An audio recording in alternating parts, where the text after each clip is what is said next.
বন্ধুরা, SIR form এখন 100% fill up হয়ে গেছে আর আপনারা প্রত্যেকেই সবাই জমা দিয়ে দিয়েছেন। আপনারা আপনাদের বিওলোকে আপনার ফর্ম জমা দিয়ে দিয়েছেন। এবার আপনাদের দায়িত্বের মধ্যে এটাও পড়ে যে আপনাকে চেক করে নিতে হবে আপনার ফর্মটা সাবমিট হয়েছে কিনা। দেখুন, আপনি আপনার ফর্ম তো আপনার বিওলোকে জমা দিয়ে দিয়েছেন, আর আপনারা এটাও জানেন একটা বিওলোর কাছে কতগুলো ফর্ম পড়ছে, আর এখন বিওলোদের উপর প্রচুর প্রেসার। এবার হতে পারে বাই চান্স আপনার ফর্মটা সাবমিট হয়নি, তখন আপনারা বলতে পারবেন যে আমার ফর্মটা সাবমিট হয়নি। যেহেতু ফর্মটা আপনার, আর আপনাকে চেক করে নিতে হবে আপনার ফর্মটা সাবমিট হয়েছে কিনা। আপনাকে বেশি কিছু করতে হবে না, আপনি যে মোবাইলটা দিয়ে দেখছেন ওই মোবাইলটা দিয়ে আপনি চেক করে নিতে পারবেন 2 মিনিটের মধ্যে আপনার ফর্মটা সাবমিট হয়েছে কিনা। তো আজকে আমি আপনাদেরকে খুব সহজ পদ্ধতিতে দেখাবো। তো চলুন আমার মোবাইল স্ক্রিনের মধ্যে। তো এর জন্য সবার প্রথম আপনারা গুগল ক্রোম ওপেন করবেন, তারপর এখানে সার্চ করবেন ভোটার পোর্টাল, তারপর প্রথম যে অপশনটা আছে ওখানে ক্লিক করবেন।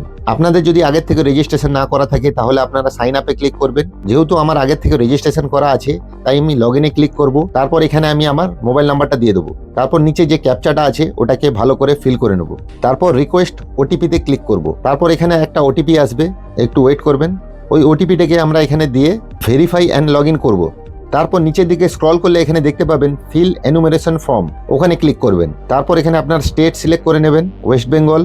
তারপর আপনার এপিক নাম্বার, যে ভোটার কার্ডের উপরে যে নাম্বারটা আছে এখানে দেবেন। তারপর এখানে নিচে যে সার্চ বাটনটা আছে ওখানে ক্লিক করবেন। তাহলে দেখতে পাবেন এখানে লেখা আসবে your form has already been submitted with mobile number এত, for more details contact your BLO. যেহেতু আমার এখানে ফর্মটা সাবমিট হয়ে গেছে তাই এটা লেখাটা দেখাচ্ছে। যদি আপনার সাবমিট না হয়ে থাকে তাহলে আপনাকে অন্যরকম লেখা দেখাবে। ওখানে আপনার পুরো ডিটেলস আসবে, ভোটার কার্ডের ডিটেলসটা চলে আসবে। তারপর নিচে লাল দিয়ে লেখা পড়বে আপনার ফর্মটা সাবমিট এখনো হয়নি, আপনি আপনার বিওলোর সঙ্গে কন্ট্যাক্ট করতে পারেন। বাস শুধু 2 মিনিটের কাজ, আপনারা চেক করে নেবেন। যদি আপনাদের কোনো সমস্যা হয়ে থাকে তাহলে আপনি আপনার বিওলোর সঙ্গে কন্ট্যাক্ট করে আপনার এটাকে ক্লিয়ার করে নিতে পারবেন, কোনো সমস্যা নেই। তাই এই ভিডিওটাকে বেশি বেশি করে শেয়ার করতে ভুলবেন না, যাতে সবার উপকার হয়।